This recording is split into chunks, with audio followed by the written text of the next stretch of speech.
Good morning, guys. Welcome back to the AJ Analysis channel, where today we're discussing, guess what? Manchester United. I know that's going to catch you off guard. Of course, United this weekend play against Crystal Palace, and it's a chance, if I can find it, it's a chance to move up the table a little bit, gain some points on those teams above us. United need a good weekend, building on the momentum of the past 5-6 days or so. We've had a couple of decent performances, or certainly a match and a half of good performances. It's now time to keep building on that, keep building some of the patterns, improving the form, but also we do have to take into consideration that Crystal Palace are a pretty good side. They haven't had the best start to the season, but they're a very decent team, a very solid outfit. They will provide a test. We're going to look at some of those questions they will ask of us later on. We will go through all of this stuff as usual. We've done the research. But ultimately, we do want to focus on United at the end of the day. How United can be positive in the game. How can we set up to take advantage of some of the Crystal Palace weaknesses. So that is the plan for today's stream. But before we get into any of that, I want to hear how you guys are doing. How is life? How is your personal life? How's your work life? But also, how's your football life? How are you feeling about United? This is the first time we've spoken, I believe, since the 7-0 demolition, if you like, midweek. So how are we feeling at the moment? It's positive. We've had 2 positive results. Keep the momentum going. That's the aim, right? Hey mate, love from Israel. Thank you very much, mate, for joining the stream. A tough game this weekend. It's not going to be easy by any means. It's not going to be easy. Although, as we have already seen, that they haven't had the best start to the season. A lot of people tipped them to have a really strong season this year. I think in our pre-season predictions, we had them in the top half, certainly. But they haven't had a great start. And their form isn't looking too good. They're conceding goals. They're not scoring too many themselves. So I think this is a team that we can get at. Beef, good to see you. Josh, Matt, FP, hope you guys are all good. Lovely to have you back as always. David as well, good to see you, my friend. I'm alright, man, and feeling positive. I love that. Hope you're good as well. Yeah, not bad at all, thank you. Not bad at all. Excited, we are almost back to a full squad too. We're getting there. We're getting there. If we quickly move over here and have a look. Eric Ten Hag said this yesterday. It's very good news that they are back on the pitch. They are back in team training. We have to decide whether they are fit enough to start on Saturday. But it's very pleasing that they are fit and back in the squad. That would suggest that they're going to be in the team, right? You know, certainly on the bench. I certainly think it's way too early to start them. I don't think there is a need for us to rush them back. We've got enough players in a nice little moment at the moment, so let's give them a little bit of time. But that's positive for the next 2 or 3 weeks, because we've got a lot of games coming at the moment. In the Europa League, the Premier League, there'll be the Carabao Cup again soon. We've got a lot of games. Any changes from the Barnsley game? Well, that is the first conversation to be had, I guess. And ultimately, the answer realistically has to be yes. I know we won 7-0, but I would be surprised if we went with the same team. Because a lot of these players we've got on the screen here didn't play at Old Trafford in the Carabao Cup in midweek. We had Lisandro Martinez wasn't in the side. It was Johnny Evans. We had no De Ligt because it was, if I can find him, where is he? Harry Maguire. We had Collier playing in the back line. We had Casemiro playing midfield. We had Eriksen in there as well. Garnacho from the start. Is that going to happen?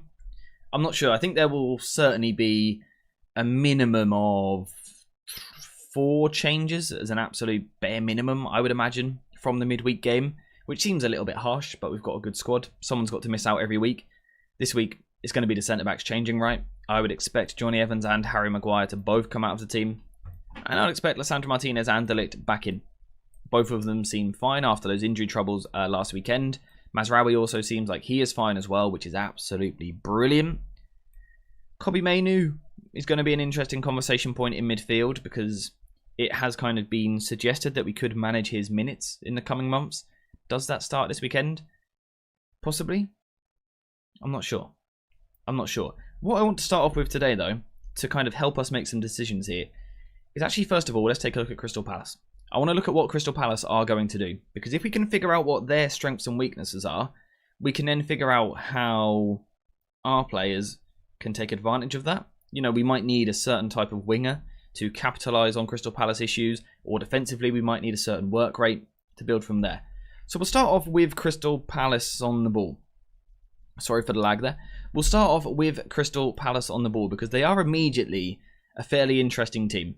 Everyone assumes they set up 3-4-3 like this, which on paper they do. But straight away, the second they play the ball out from the back, that is going to change. They quickly change to a back four.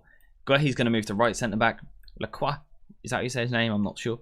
To left centre-back. Mitchell's going to drop deep on the left. And Klein, who has always been a right-back in his career, is going to move to this position.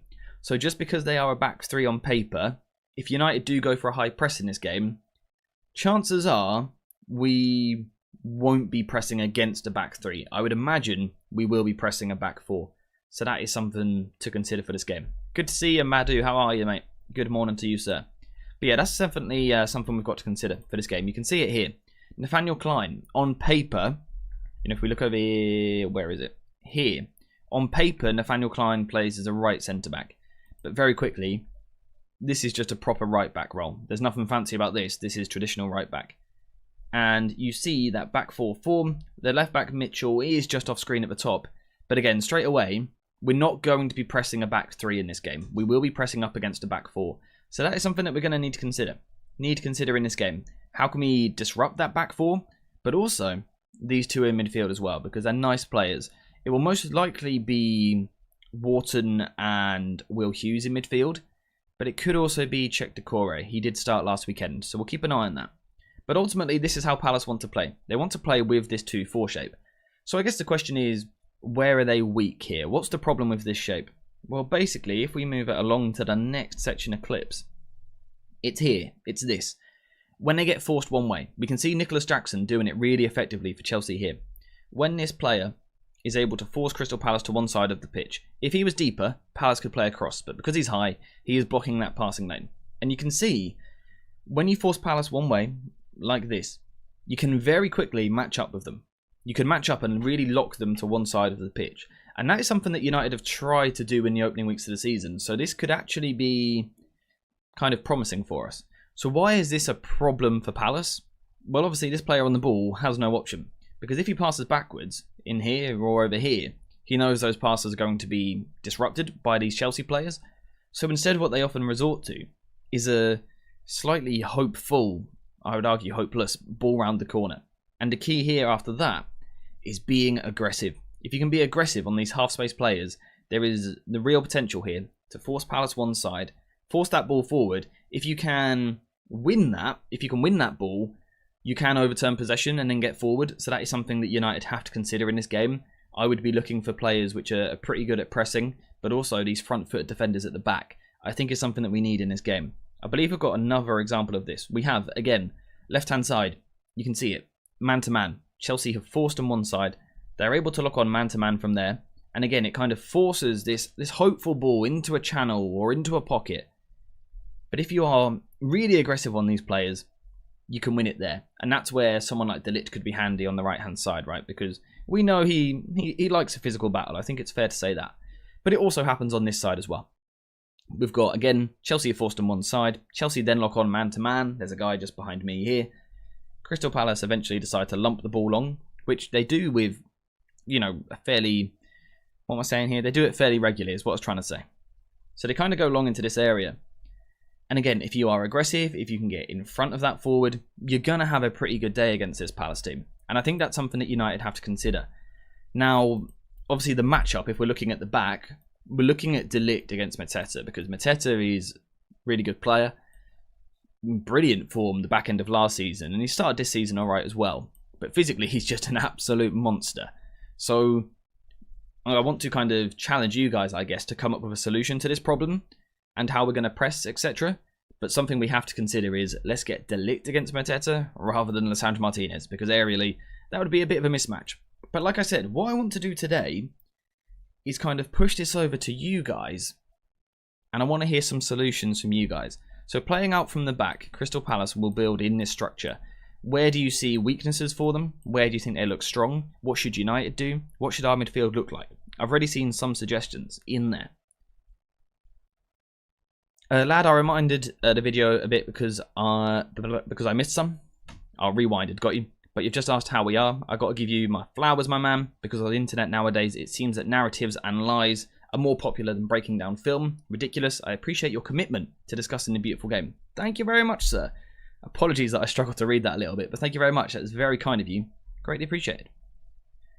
Some are saying Kobbie Mainoo should be benched and Eriksen or Casemiro to start. It's a possibility, and I think a lot of people are suggesting that because this talk has come out that we need to protect Kobbie, and I've been saying this for a long time anyway, but I think a lot of people have seen that headline that he could be rested between now and the end of this year. He will be rested at some point. He just had it in midweek. The way I see it more personally is actually what I would do is probably start Kobbie Mainoo this weekend, then maybe rest him in the Europa League would probably be more of my thought process. He's still a young player. He can play every 3 or 4 days, just not too much. He had his rest midweek. I think he's probably alright to go again, but we'll see. I might be wrong. I don't know why, but I feel like Zirkzee will score. I think Zirkzee's got a role to play in this game. If he starts, maybe it'll be Rashford up front. Discussion point there, though, when we move through the analysis a little bit more. Ugarte should close Eze all game, because Eze can break our defence. Something else I definitely want to come onto at some point. With what you're saying, a 4-2-4 high press should work. Definitely has a lot of potential to work in this game. I'd play Ugarte, Bruno and Eriksen. Bruno deeper. Eriksen will be a bit more disciplined in the press. And Bruno and Ugarte have the legs in deeper areas. I like it.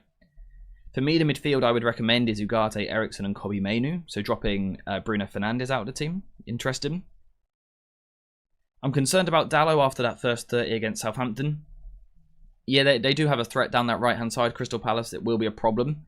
Again, I've got a point to make on that. I've got quite a lot of points to make today. I want to see Mazraoui at left-back, see how he does. There's actually a reason I would go for him at right-back today. Press in a 3-4-3 diamond formation. Press narrow and force them wide. Pressing narrow, forcing wide is definitely a good weapon against this team. We should press in a 4-4-2, not a 4-2-4. Keep the wingers narrow with the midfielders. A good mid to high press, something that we discussed in the second half last week. Palace stopped playing a back three. Now, they haven't stopped playing a back three. They are a back three on paper, but actually the possession structure quickly becomes a back four. Can't wait for Ugarte, Mount and Bruno. Bruno playing deeper. It's going to be interesting to see how it lines up when Mount comes into this team. We need to move the ball from the wing if they're going to overload the midfield with 3 at the back. Yeah, they have that potential to get 4 players in the middle of the pitch, as you can see there. It's something that we definitely have to consider. I think as the play moves on as well, we've just discussed how they can be a little bit weak getting out from the back. But if they are able to get out from the back and they are able to get their foot on the ball, let's stop that before we get copyrighted. They want to settle in this shape. And we know that this is kind of like the football meta that everyone seems to be using at the moment, that base of the 3 and then the 2. And then because they have the 2 players in a half space as well, that does create that midfield 4. So I think that's definitely something that we have to be aware of. I think De Ligt's going to be very crucial, as I see he is the one who's going to stop the link play for Crystal Palace. And one of our fullbacks pushing forward. Yeah, I think De Ligt's willingness to defend on the front foot could be useful.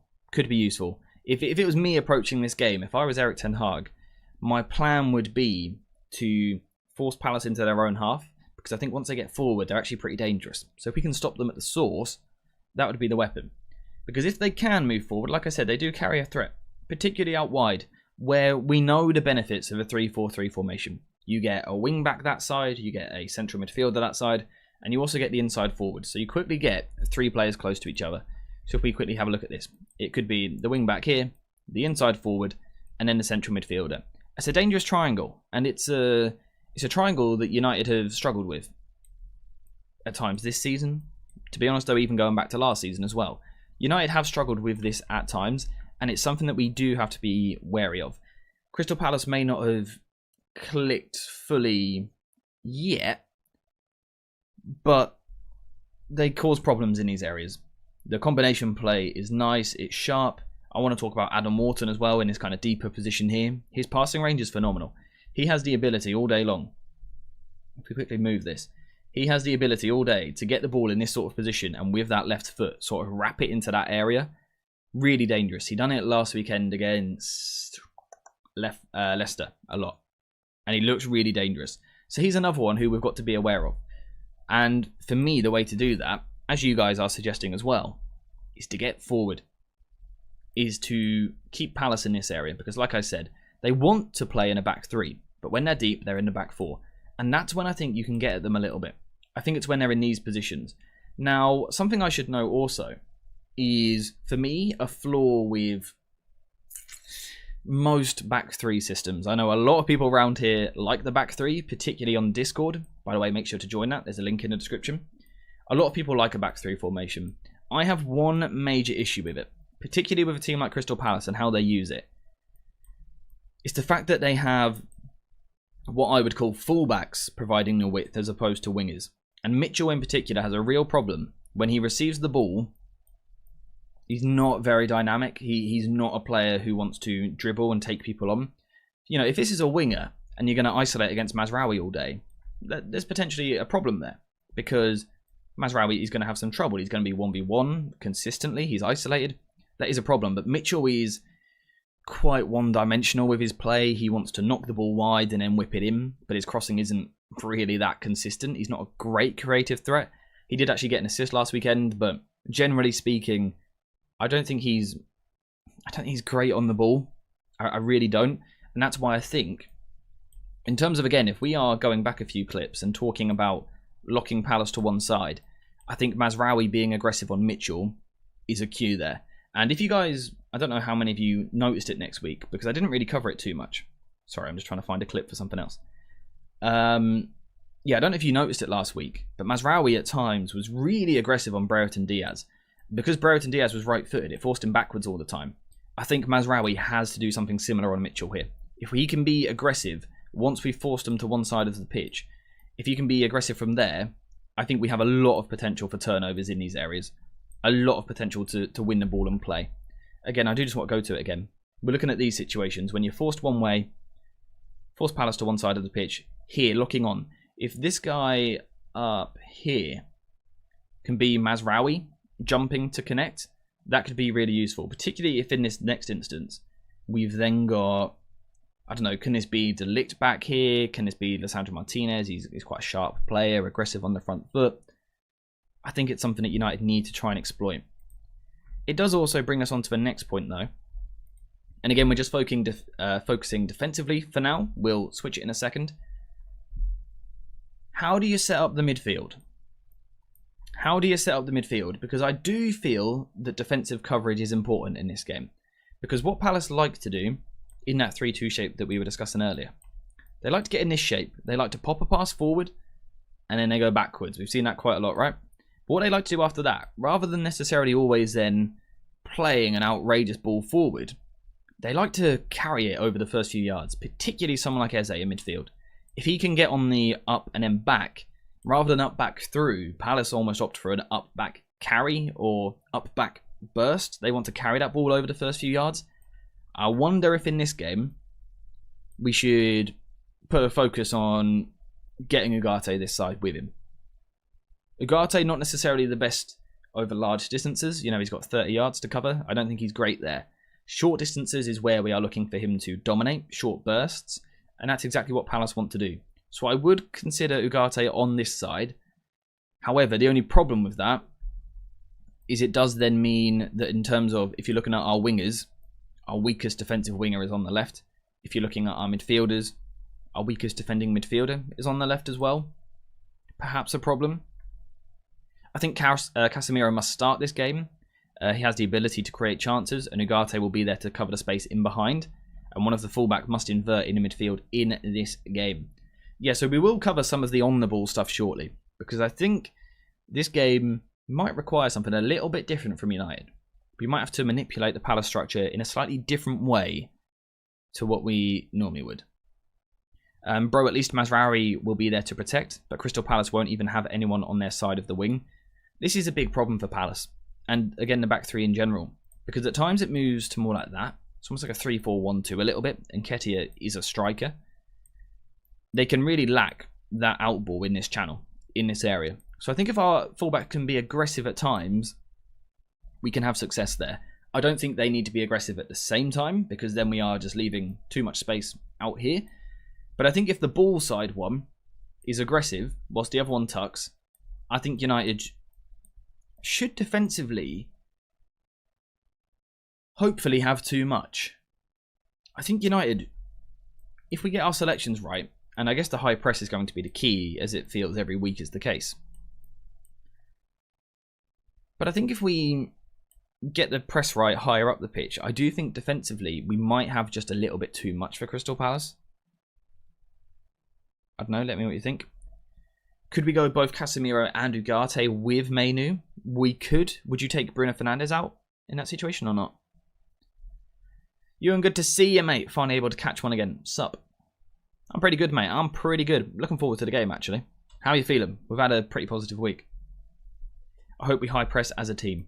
So yeah, the one thing we didn't actually come to, I guess, was the structure on how you do that. Like we said, Palace want to be back three, but when they actually play out from the back, they're the back four. We know that if we can force them to one side, we can win the ball aggressively. We know that we can do that. So the question is, how? So come up with some solutions in the chat, guys.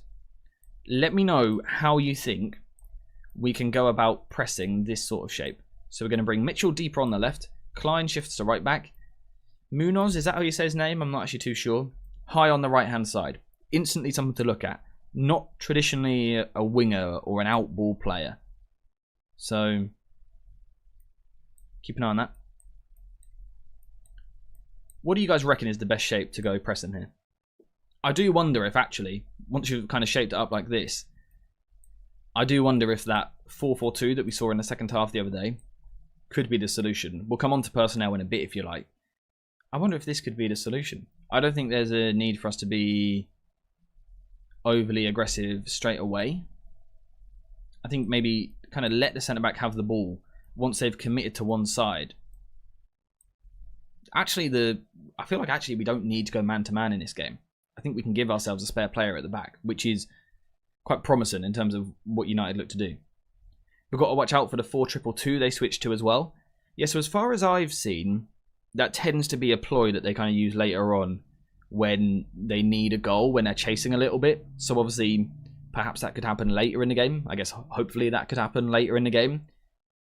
I think they're unlikely to start with it. I would just assume, you know, maybe I'm bigging up United too much here, but I would assume they would go with the back five from the start. But like you said, they certainly could switch. They could switch.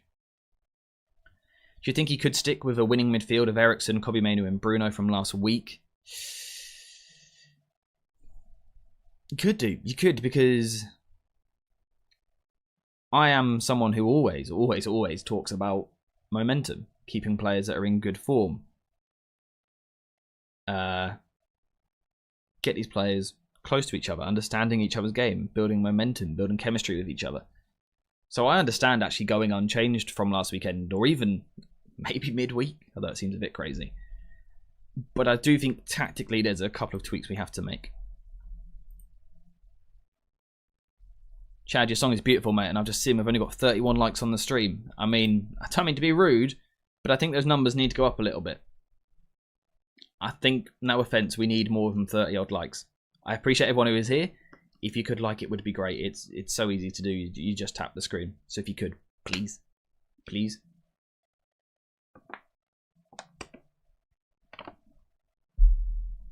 I would go for the normal 4-4-2. I don't think we need to push the wingers up and create space in behind. I agree. Klein and Mitchell not the best progressive passers, so sitting off should frustrate them. Yeah, so what you missed a little bit earlier, mate, is... Where's my mouse? Here it is. Once you force them to one side, I'm not going to say easy, but they're very trappable, if you like. They don't like the ball in these areas. Like you said, Klein and Mitchell aren't naturally, you know, elite progressive players at all. At all. They're quite easy to trap one side if you can be aggressive with your approach. Matching up in here. They get stuck in these situations where this guy now doesn't want to go backwards because the centre-back's marked. So instead they end up with hopeful balls forward. That's where the aggression comes in. That's where the aggression comes in. And like you said, I think if we go with that flat 4 rather than the high 4, it covers us on the far side as well. You know, if Rashford's high here when we're pressing down this side, we're leaving spaces for them to attack. Just tuck him deeper. Tuck him deeper. Force him on side. Start in this shape initially, right? Start in this shape initially. And I think once that ball has gone one way, that's when we then go more aggressive. And like I said, I think we can actually use the kind of the spare player here. I don't know that we have to be fully man-to-man. David, thank you very much for the donation, sir. Greatly appreciated as always. He has also linked to Discord. Make sure to check that out. It's pinned at the top of the chat. Completely free to join. Go check it out. Let's bump those likes, lads, and join the Discord. I mean, it's a smart message, mate. I completely agree. Thank you very much, sir, as always. Actually, guys, you know what to do. We haven't said it yet today. Get some love hearts in the chat to say thank you to David, because he's a legend. So make it happen, and like the stream. Mainu isn't starting. Again, I understand why people are saying that, because we've had that message that we're going to protect him and rest him a little bit. My point would be, he literally had 90 minutes off the other night. So I think he's probably okay to play again. Maybe then you rotate him out for the Europa League again. But I think he's probably alright to play. I might be wrong. I think he can play this game. Maybe Eric will change it for a tactical reason. I don't think it'll be changed for a fitness reason on this occasion, because I think he's probably fine. We adopted a 4-4-2 against Southampton, but Rashford and Zirkzee pressed as a front two. That certainly helps in the transition. 4-2-4 won't work. The out-to-in bounce pass breaks it down too easily. I completely agree. Apart from, I do think it will be left winger deeper on the left, rather than moving to a front two or something like that. We've got another donation in the chat as well. Thank you very much, sir. Greatly appreciated. Is it Uma? Is that how I say your name? Please do let me know. I don't want to offend. Thank you very much for the donation. Guys, again, you know what to do. And we didn't do it after the last one, actually. Let's get some green love hearts in the chat. Turn the chat green, right? If you see a donation, if you see a gifted membership, anything like that, get some love hearts in the chat. Show the appreciation, because it's donations like that which keep the channel going.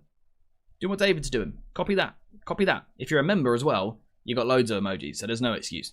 Do it. Do it. Thank you very much, though, for the donation. Very kind of you, sir. Greatly appreciate it. Do you think we'll struggle? Yeah, I do. Do I think it's an easy game? Absolutely not. I think it is a challenging match, but I'm fairly confident, I would say. I'm fairly confident. Yes, Matt. Love it. Yes. Keep doing it, guys. We switched Bruno and Rashford in-game against Southampton for a better press, so just start with that. Yeah, there's definitely the option to do that. I think initially it will be more like this. And perhaps it's going to bring us on to the next question a little bit as well. And that's actually who we start up front. Yes. Look at the chat being green. I love to see it. I think there's a conversation to be had here with the front three. Okay? It's time we go there. Alright? Zirkzee played really well against Southampton last week, I thought. I would say one of our best players in the game. Sorry about the doggo in the background, by the way. Yeah, I thought Zirkzee was brilliant last week. I thought his link work was so good. But didn't really play midweek. Had a bit of a break. Then we got Marcus Rashford. 10 days ago, perhaps struggling for confidence a little bit. Suddenly, he's confident. He looks on form. He's playing with his chest out. You know, he wants it. He's scored a couple of goals in the last few games. Surely he deserves to start. Then we got Garnacho. I mean, wow. That performance midweek was unbelievable. Unbelievable. Again, I know it was weaker opposition, but I just thought he was phenomenal. I just thought he was absolutely brilliant. So again, Garnacho surely deserves to start. But then you've got Ahmad, who is that different player to everything else that we have. He ties things together nicely. Again, last weekend, I thought he was one of our better players. There's a decision to make here. There is a real decision to make here. And I wouldn't want to be Eric. I would in the sense that it's great, right? We've got luxury, we've got choice. We didn't have that last season. He said it in his interview yesterday. He was talking about last time we played Palace, we lost 4-0. But that was at a time when literally every week we were clutching at straws to get an 11 together.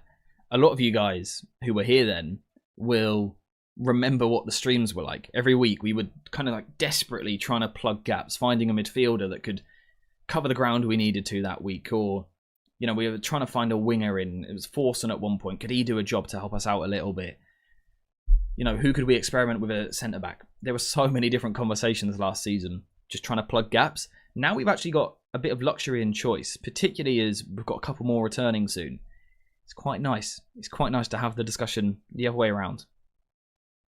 Zirkzee and Ahmad are worth more than the sum of their parts, with how they can bring those around them alive. See, that's how I feel. For me, I think you've got to play one of them. At least one of them. Zirkzee and Ahmad, one of them has to start, in my opinion, and I think probably will. I had a feeling Zirkzee would be your sort of player, by the way, Matt. I thought you would like him. Yeah, he's nice. AJ, do you have well-developed glutes? I was about to say get to a certain amount of subs and we'll see, but I don't want to commit to that. I'll start the same front three as last week. We've seen that Rashford as a 9 against decent opposition doesn't work. Okay, so what we need to do probably... I need to find the clips first. What we need to do, perhaps, is before deciding actually what the best front three is going to be, or front four in fact, let's take a look at actually how Palace are going to defend, because we might be able to figure something out from there. So, first of all, we'll stay on here for a second. First of all, this is when Palace are very much in their back three shape. For the first time, we're seeing it properly. They are back three, front three. Like, 1 second. As I move all these players about, it takes bloody ages, doesn't it? That's their sort of shape. They want to block you with the front three, and they want to back it up in the midfield. Hang on, I need to stop. First of all, James, relax, mate, chill. Bro's on a mad one. Second of all, more importantly, have you guys seen who's in the chat? I mean, there should be more love hearts there instantly, just this man being here. Ali, thank you very much for the $10 donation. As always, greatly appreciated. Greatly appreciated. Absolute legend. Saying good morning, AJ, and the best community ever. Good to catch you live. 3:30 AM in Seattle. I apologise for the new streaming time. It's not been great for you, right? I do apologise. Sorry for missing the live streams. That's probably my fault, mate. But been watching all the videos. Really enjoyed the last couple of games. Yeah, I was going to message you on Twitter the other day, actually. I forgot. It's nice, right? We've gone 10 goals without conceding. That doesn't happen very often. Hope you have been enjoying it because, like I said, I'm aware you wake up at some interesting times to watch some of those games. It's been nice. It's been nice. Like, I guess the first half against Southampton was, I don't know, it was questionable for a while. But actually now, looking back over the past week, it looks like we've had a really nice week. So hopefully we can build on that. But yeah, it's great to have you back, mate. Great to see you. I will be live before kickoff tomorrow, so I don't know if that time will suit you a little bit more, perhaps, maybe. So I might see you there. But if not, no worries. As always, though, thanks for the donation. Hope you're good. Hope the family's good. Hope you are well. I hope you're well. AJ, are you a fan of this 4-2-4 pressing system yourself? I prefer the 4-4-2 rather than the 4-2-4 for reasons that I spoke about the other week. I think it's just a nicer shape. Mainu should have just been given more time after the Euros. Although maybe we don't have the squad for that. That's the problem. He's a profile which we can't replace. Because we don't have another player like him. So it's a bit of a problem. He really wants to know his score prediction. I didn't say that right, but yeah. What are we talking about? Crystal Palace, defensively. And therefore United, in an attacking sense. How do Crystal Palace defend? It's a little bit of a weird one, right? Because they've played kind of different teams. We go back to their form here.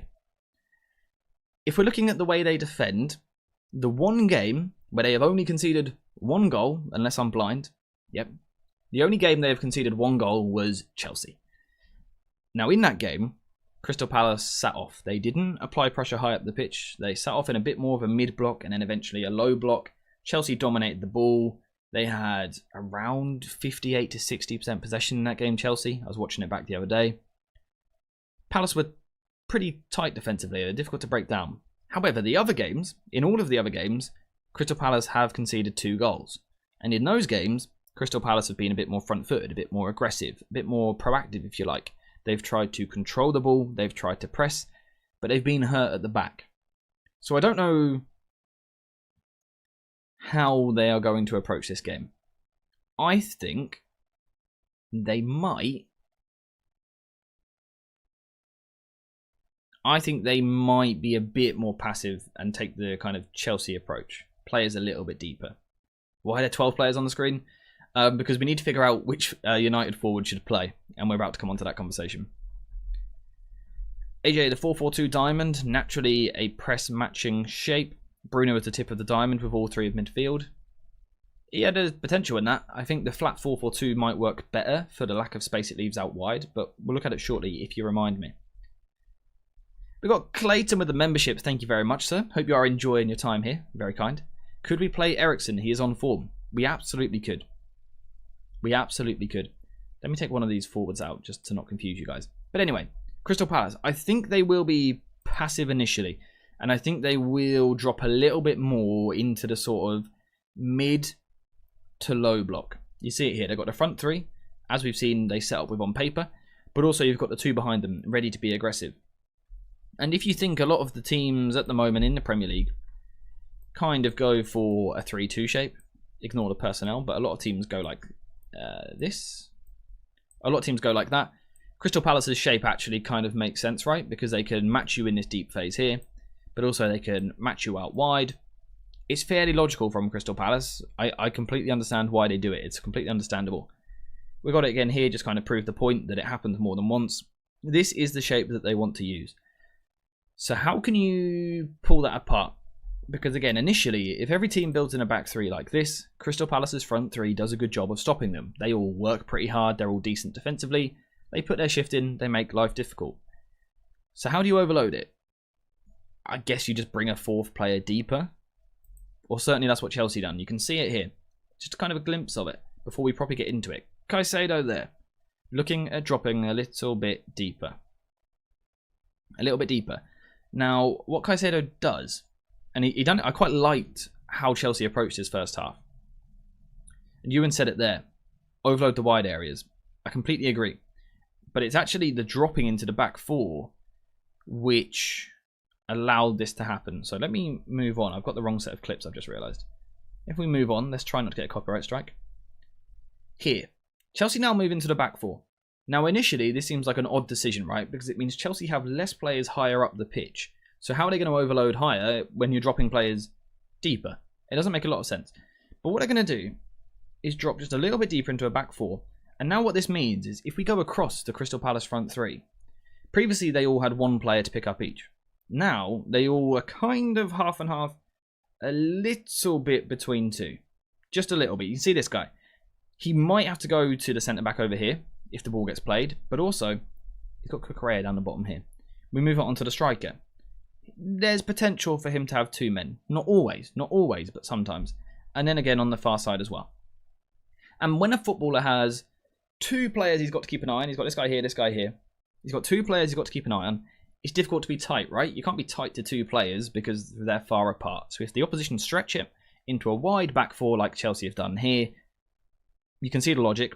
It stretches Palace just a little bit and it allows that access wide. You can put the ball out wide, you can put the ball in front, and it gives that player a little bit of time to step forward.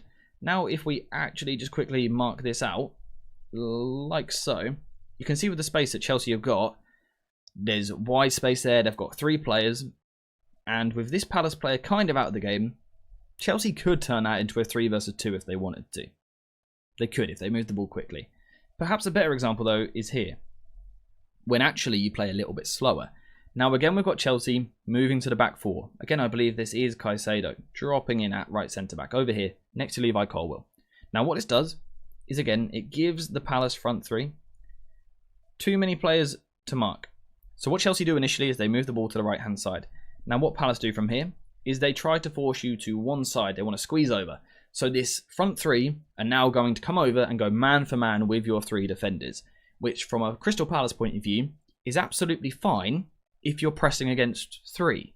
But they're not, because Chelsea have dropped into a back four, which you guys can do the maths there, right? 3, last time I checked, is less than 4. So there's going to be a spare man somewhere. And if you have technical quality on the ball with your far side players, your wider players, there is this ability to shift them about like this. You can really shift around them, and then Cucurella has all the ground in the world to move into. All the space, all the grass in front of him, the green grass of home. He can move the ball forward and step with it. So that's something that United could look to do in this game, which does bring up the conversation of personnel. Now, how do we actually set up the United team? Who do we ask to do these jobs? You could say Ugarte. Can Ugarte drop into a back three? Or into a back four, sorry. Yeah, he absolutely can. You could move to a little wider. It works. Ugarte could do that. He could do that job. But I would argue it takes something away from him, because he's so good with his intensity up here, I don't always want to drop him deeper. You know, he's so good on the counter press, maybe we don't want him here. So maybe he's not the right player for it. Casemiro could do it. Casemiro makes his life easier. It makes play now in front of him. Perhaps also if we done it a little bit different to what Chelsea did as well. If we move it across like this. Something there could work. You could do that. Kobbie Mainoo. Possibly. Possibly, although I would argue it takes something away from his game higher up the pitch. Another option. Christian Eriksen. He is an option. He is an option. Because we saw in Ten Hag's first season, we saw it in glimpses last week. He likes to drop into that outside position. And it could give United that way of creating a back four like that. It's very possible. Or, we don't need to overcomplicate the sport at all, right? You could do this. And actually, just build with two centre-backs, which teams don't tend to like to do. But you could actually just drop into a back four and play from there. There's options for United. There really are options. It's about finding the right one. It's about finding the right one. I believe I missed something there, though, in the chat. I did. I missed Clayton. Sorry, sir. With 5 gifted memberships. 5 gifted memberships. So 5 of you who were not members before are now members because of the generosity of Clayton. So thank you very much, sir. Very kind of you. Greatly appreciated. You guys beat me to it. You've already got the love hearts in the chat. Let's get some more going as well. Let's get some more as well. Very kind, mate. Very kind. Really appreciate it. Alex, how you doing? Finally caught you live. Hope you're well. Yeah, honestly, not bad at all. Can't complain. Can't complain. Hope you're good. Was going to say, back four with, well, the back four. Exactly. There's solutions. There are solutions there for United. The only concern I have, perhaps a little bit, now, it might sound odd. Maybe it doesn't as well, because I talk about it all the time, actually. Hang on. I need to try and find a clip. Where is it? Where is it? I've lost my clips, guys. It's a sad day. I've lost the clips. Okay. So what we were talking about was this ability to kind of find a spare man on the far side. So if you can pull Palace over like this, you kind of pull them across. You can find your spare man. Now, once you found a spare man, it's actually about making that work, right? It's all well and good finding a spare man, but you've actually got to get forward and take advantage of that. Now, one way you can do that is by bringing your striker over. You can create an overload, a little 3 versus 2 over here. Very possible. United could certainly do that. But also, what you could do is leave your striker out of the way and get your midfielder going over there. Now, again, this is where we have questions over which midfielder you go for. And how nice is it that we've got a choice? We've got a choice. We're not just being forced to play, chuck someone in there. We've got a choice. Again, do you want Eriksen for this role, or is he not right? I actually quite like Kobbie for this role, moving into these positions. We could look at that. Casemiro next to Ugarte. Could be given the license to go forward. Maybe. My personal preference here, against this Palace team, is a striker where, if possible, they're actually going to stay out of the way a little bit. Which perhaps doesn't suit Zirkzee. Which is where the Rashford striker conversation could come into it. Could come into it. Should we explain? We should explain. So Crystal Palace. You've got this front press of the 2 and then the 3. The 3 and the 2, sorry, have been caught out. You move the ball to the far side. You step forward. You can overload. Now, why do you want a striker staying out of the way? Basically, because if he comes with him, you're just bringing another player to the situation. You're almost complicating the overload a little bit. We don't need a 5v4. A 4v3 or a 3v2 is plenty good enough. We don't need to overcomplicate this. If you can actually pin the centre-back a bit more, further away, this is when you can isolate these areas. And there is real potential against this Palace team to play the ball wide early to a winger and then get underlaps into this space behind here. Particularly if your striker does a good job of pinning the far centre-back. Or the middle centre-back, I should say. There's a lot of room to attack here. Which is where, again, perhaps Mainoo is better than Eriksen for this game. Offering that threat and that burst going forward. I think it offers us something. But also Ahmad on this side. As he moves in, if we can pin the centre-back to the far side, Crystal Palace leave a little bit of room in these areas. And it was against Chelsea I noticed this. It was against Chelsea. And I want to start off by looking at Jackson. Looking at Nicholas Jackson over here. Now, he takes up an interesting position. He's playing against a back 3, right? So technically it's 1 striker to 3 centre-backs. It should be really difficult to him. So what's his job? Basically, he needs to try and make sure he's occupying more than 1. Because if he's just occupying one centre-back, it's a bit too easy for Crystal Palace. And then these other guys, if they want to, out here, could go be aggressive, right? He could go be aggressive. We don't really want that. What we want to do is try and get our striker occupying more than one player. So he kind of holds this position between the two. What's the effect? As we move it on a little bit. Jackson, still in that position. He is still pinning that middle centre-back. Because he's not so far over that it's this guy's problem up here. He is still very much his problem in the middle. Still very much his problem. And a space is going to open up, which you guys might be starting to see already. But a space is starting to open up. If you keep him pinned over there, there's a lovely bit of green grass in that in-behind space which you can attack. Now, on this occasion, Chelsea have an advantage here because Neto is left-footed, so he opens it up and just plays it quite easily down the line. Do United have that so much? I'm not sure. Obviously, Rashford right-footed, Garnacho right-footed, Dalot right-footed. Maybe a problem, although what we saw in midweek was actually... We played this pass quite nicely anyway. We know Rashford loves that ball.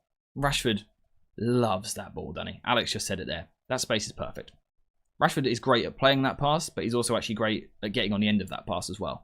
We also saw Garnacho in midweek playing this pass on a few occasions. I really enjoyed that. But there is so much space that you can get into in that channel if you pin the centre-back effectively. And it can also happen over the far side as well. Again, Jackson, he's not picking one centre-back. He is making sure he is on two of them. But also, he's not coming towards the ball. He's not bringing the centre-backs into midfield with him. He's almost staying out of the way a little bit. He's staying out of the way in this position. And it means as the ball goes to the far side, this time it's a bit more difficult for Chelsea because the ball's in the air. So it gives Palace a bit more time to get across the pitch. But again, Jackson is pinning two players. He's occupying these players in the middle. And it's going to open up, again, that lovely bit of space. This time it's Gusto. Goes on that underlapping run. And I believe it's Noni Madueke who's going to play the ball. And you can see, if Gusto can beat his man here, if he can beat his man along this line here, he's into a really nice position. Really nice position. And he nearly does it. He nearly does it. And again, you can see, if he had done it, there's this lovely big bit of space where you can get behind the Palace wing back, but also the wide centre back as well. So that's what we have to consider with United in terms of going forward. Bruno, we know, is capable of playing that pass, so he could be in there. He's also capable of getting on the end of it, which is nice. I wonder if it's a game which could have suited Mason Mount for his off-the-ball runs. That could have worked. I like Ahmad in this team for playing the pass. I think Garnacho on the right doesn't work quite as well with the pass. Maybe you can play on the left, we'll discuss that. But I think Ahmad on the right is perfect for this. I think he's perfect. I think he could have a good game against Mitchell, let alone the defensive work he'll do. I think Bruno plays for those reasons. I think Kobbie Mainoo plays if we are trying to give that midfielder, you know, yes, sometimes he's got to drop deep, but also moving further forward. I think I would go Kobbie in this game. Kobbie and Ugarte would be my choice. The question is here. Zirkzee, Rashford, Garnacho. You see, with what we were just talking about, I worry that Zirkzee wants to come towards the ball a bit too much, and it kind of moves the space differently. Does Rashford, if he plays up front, stay out of the way a little bit more? Now, I'm not saying this is necessarily what we should do. You guys know me, I don't like Rashford as a striker. I always say, where possible, play him on the left wing. But I actually wonder if it could be beneficial to go with more of that last line striker.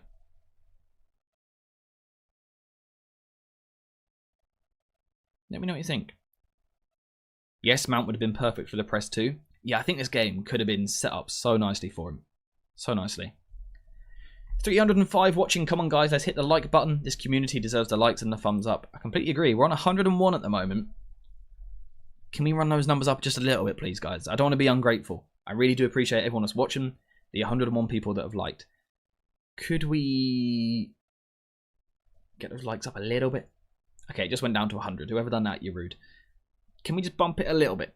Just a little bit, please. It would be greatly appreciated. Yes, guys, listen to the mods or the admins, whatever you want to call it, in the chat. All caps messages. I'm just not going to read them out. Okay? Okay, I'm just not. Certainly, I'm not more likely to. If anything, I am less likely to. Do you think Ugarte will settle into life well? Also, how many cards will he get this season? Oh, I think he'll get a fair few cards.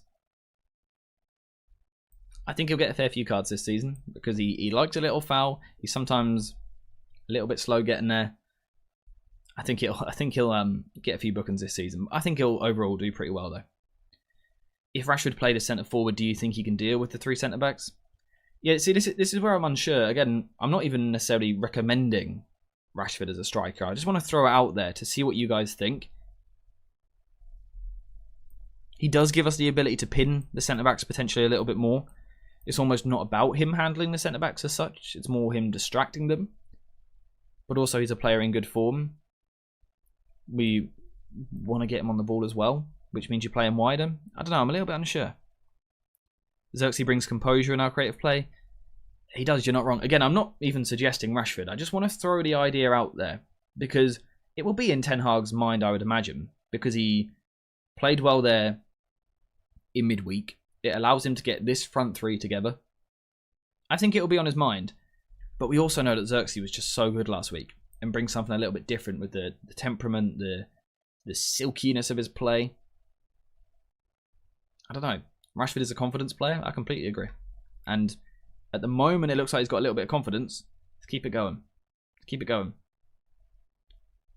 AJ, I'm worried about Ugarte. He will be targeted by refs, just like what happened to Casemiro in his first season. Yeah, I'm always a little bit worried when you sign a player who already has a bit of a reputation for making fouls and picking up bookings, things like that. I am a little bit worried. I hope as the season goes on, he just evolves and kind of learns a little bit and improves when he goes with his timing. You don't always have to go in and hit. Sometimes you can just step off. I think that would help him. He goes in quite flat-footed at times, which then sees him making fouls. Hopefully he'll improve. Hopefully he'll improve. It's the navigating of changes in tempo and not having to run 24/7 that I love in Zirkzee. It's also right. Like he done it a couple of times last week. He drops to the left-hand side and he just kind of picks the ball up and he just curls a nice little ball into the right-sided central midfielder. I can't remember who it was at the time, but he just curls these little passes in. And like you said, it just looks so easy for him. It's just his pace. Like the game is played at his speed. Højlund in the team, for example, it's a very simple pass. It's not life-changing or anything, but just having that in the team, it's just handy. It's the flow of the team. Zirkzee is so good just for the flow. He just understands how to speed it up, how to slow it down. Generally speaking, I do love the style of footballer he is. At some point, he needs to, add that killer instinct. He'll get there on that. I want him to want to score goals. Again, hopefully he'll get there. But in terms of bringing us something a little bit different, just that he plays with a freedom, a real freedom, and it is really nice to see. It's really nice to see. Oh, it was Ahmad he played it to, was it? Yeah, I think you're right. Crystal Palace is so dense in their defensive shape that I don't think Garnacho could thrive. That's a fair point. Let's come to that decision then, alright? I think we are pretty much unanimous on the fact that Ahmad should start on the right-hand side. So, let me do a poll. We've got left wing, Garnacho, striker, Rashford. That's an option. We've got left wing, Rashford, striker, Zirkzee, and left wing, Garnacho, striker, Zirkzee. Is that right? Does that sound right, guys? I think it is. Left wing, Garnacho, Rashford up front is an option. Rashford and Zirkzee, Garnacho and Zirkzee. Yeah, I think I've got that right. If I got it wrong, vote anyway. Is that right? I think it is. What would you guys go for? What would you guys go for? I'm really interested to see this. Because one approach worked well last week. A different one worked well in midweek. One we haven't really seen yet. I love how Zirkzee drops into the midfield. He overloads it and his link play is wonderful. He's just clean, isn't he? He's just so nice on the ball. What about positional rotations of Zirkzee if he starts? He drifts wide when Rashford comes inside. That's actually what I liked about the Rashford-Garnacho dynamic, by the way. How much those two drifted. In terms of against his Palace shape, again, if we're looking at moving it early out wide and in the overload, can Zirkzee dropping in work? I mean, it can. We're just occupying different defenders, I guess. We're pulling out different players and asking different questions, you're probably then looking at actually targeting the near side centre-back, and perhaps rather than a midfield runner, you could still get it, but maybe we're looking at more like that Rashford off the shoulder run, and this sort of ball inside from Dalot, perhaps. Bork. Apologies for that. So yeah, that's maybe how it could work if you went with Zirkzee. And again, you know, Zirkzee's going to bring that control in the middle as well. In terms of, does it work from the other side? Perhaps not quite as much, unless we're now looking for that kind of extra run from Mazraoui. Possibly. Bork. Yeah, I do apologise. They've actually stopped pretty quick today, so shout out them. Buster and Loki need a stream. Yeah, next time I'm the only person here. The door will be open, and they can walk in if they want to. So, yeah, today there's a lot of people about. Exchange between them, that's why this works. Confusion and chaos with the overload. Irrespective of where Rashford plays, I think he's going to do well in this game. I would hope so. But you'd rather play him out wide? Get Garnacho on against tired legs? Yeah, I saw... Where was it I saw this? I saw yesterday. Did I read it somewhere? Maybe on Twitter? No idea. Someone said that they would rather Garnacho starts the game against fresh legs rather than comes on against tired legs, and I just found that a little bit odd. I mean, Garnacho against tired legs is so good. Once a game potentially gets stretched, I actually think he's one of the best impact players in the world at the moment. I found that a little bit odd. I can't remember where I saw it, but yeah, someone just said that they would rather see Garnacho start the game rather than come on against fresh legs. And yeah, I don't know, I just found that a little bit odd. Be interesting to hear the reasoning behind it. This game does not suit Garnacho, not enough space, possibly. He's almost unstoppable versus tired legs. He is, isn't he? That impact is so good.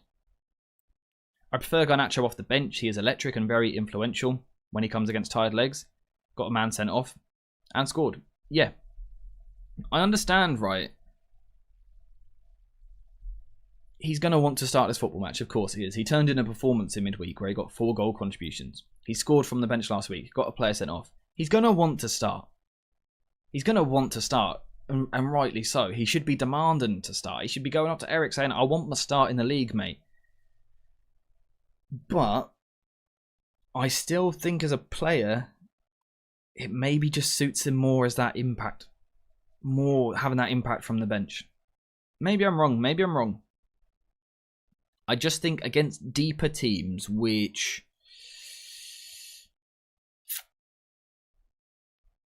I think Palace might go fairly deep at times. It depends how good we are from the back. I think we do have potential to be looking at another game where we have more of the ball than Palace. And I think if we get into that game state, I just think it suits Rashford a little bit more than what it does Garnacho. But again, if we have a game which opens up coming anytime soon, then you get Garnacho in a team. I think is how I see it. We all know that Ten Hag sees Rashford as our focal point. Yeah, I think he does see him still as the goal getter. Obviously, Garnacho's proven to be that as well at the moment. But I think Rashford is still above him in the pecking order. Yeah, we have got to keep an eye on the Europa League as well. That's important for us. And again, that's the beauty of it. If we're going to be in competitions this season, it's okay to have 3 players for 2 positions because, you know, like 2 of them play this weekend. 1 of them comes out of the team. A new one comes in for Thursday. You could literally do it that none of them ever play more than 2 in a row if you wanted to. If you purely just rotated wingers, every game, you could just take 1 out and bring a new one in. And I'm pretty sure you could do it so no one plays more than 2 in a row. You could go, say first game you go Rashford Ahmad. You then go Garnacho Ahmad. You then go Garnacho Rashford. You then go Rashford Ahmad. And you just go in cycles. Like, technically you could do that. You could do that. But you can't be an impact player forever. Yeah, I completely agree. Like you said, it is about tactically finding the right matches to play certain wingers. I think the problem that Garnacho's probably just got a little bit is, and by the way, I thought he was really impressive in midweek. I thought he had a brilliant game, and his passing work, I loved it. I still think Rashford is probably slightly more complete. So I think unless one of them is obviously in better form than the other, I think Garnacho's going to struggle to like officially displace Marcus Rashford. I think Rashford's just a bit more complete. So unless tactically there is a game which really, really obviously suits Garnacho, I think at the moment Rashford is more likely to get the nod from Eric. I'd imagine that's kind of how Ten Hag sees it. I don't know, maybe I'm wrong. Open games is where Garnacho, can cause chaos. See, this is where Garnacho's a problem because Rashford's so good in open games as well. Like I said, that's the problem. We just got two very good left wingers. Some are going to play, some are not. Also curious how Rashford's deeper passes he's working into his game look from the right-hand side these days. I think he was good at it at one point, right? Even from the right. I might be wrong on that.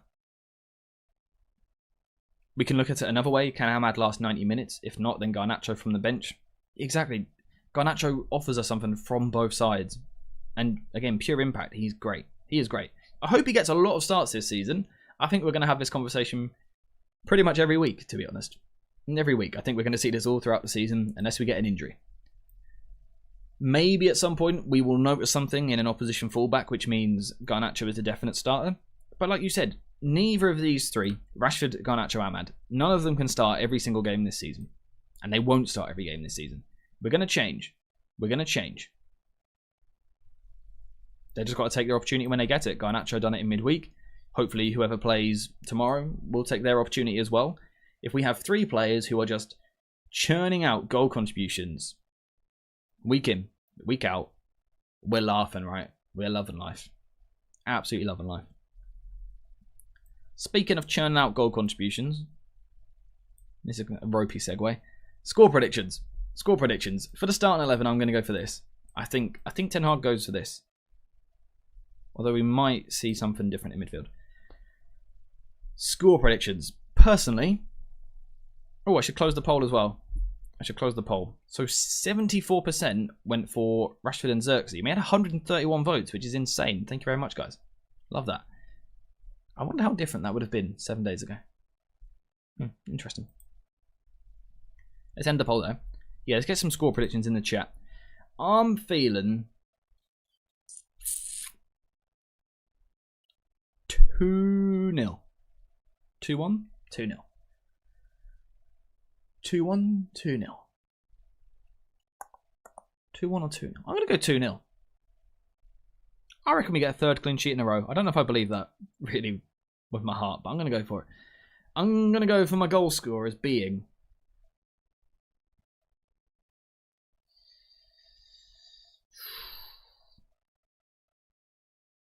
Bruno's going to get his goal. Bruno's going to get his goal. And I've got a feeling De Ligt gets another from a set piece. Can he? Can we see another De Ligt goal? De Ligt and Bruno? Now, you know what? Zirkzee gets his... Bruno and Zirkzee. Bruno and Zirkzee are going to score. 2-0 United. Now, what I'm not going to do is say Rashford's going to score. We're going to keep doing this every week, by the way, until it stops working. So Rashford is definitely not scoring in this game. Again, sorry for the people who don't have context to that. It makes no sense. Basically, I predicted Rashford to score for the first 3 to 4 weeks of the season. Every game I predicted he was going to score, it didn't happen. Then last week I made a point of going, definitely not Rashford. And Rashford scored. So we done it again midweek. I said definitely not Rashford, and he scored. So I'm going to keep saying Rashford has no chance of scoring in this game. And if we win the league, it's literally because of me. Just so you know. Just so you know. I don't like the way we've started games. A team like Palace will punish those mistakes. Yeah, possibly. I think we need to be on it early. Away from home. It is away, isn't it? Away from home is tricky. It's tricky. We've got David in a chat with a donation. Thank you very much, sir. 3-1. Rashford. I mean, I can't agree with that. Ahmad and Kobe Manu. That would be a nice little trio, though, wouldn't it? I tell you what I was gutted about, by the way. The fact that we didn't get that hat-trick midweek.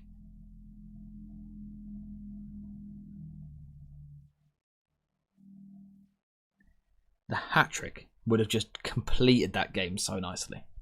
So nicely. Got sidetracked there. David, thank you very much for the donation. Very kind of you, sir. Very kind of you. Guys, you know what to do. Love Art's in the chat. Say thank you to David. Love Art's in there. Got to earn the hat tricks. Yeah, Garnacho had that chance. Got that chance. Anyway, in terms of today's stream, I think we're finished there, to be honest. I think we've had a pretty successful one there. We've broken down a lot about Crystal Palace. We've spoken fairly in depth about United as well. I will be streaming tomorrow before kickoff, and I'm hopeful that it's late enough in the day that any hay fever problems I have are going to be obliterated by that time of the day. So we should be streaming before the game with like team news, lineup reaction, last minute bit of analysis. So that will be tomorrow. In terms of today, I would love to do a video, but I don't really have one. If someone's got an idea which they can fire at me, which we can turn out fairly quick, whack it in the chat because it'd be greatly appreciated. Because we also need one for tomorrow as well, and currently don't have one. So if you've got any video ideas, that would be great. That would be great. Please do drop them in the chat. Do you think Mount and or Højlund might be on the bench? Yeah, that Ten Hag quote suggested to me that I don't think there's any chance either of them start, to be honest. I think it's very unlikely. I think they might both sneak the bench, you know. I think they might both sneak the bench. Yeah, I reckon both of them on the bench.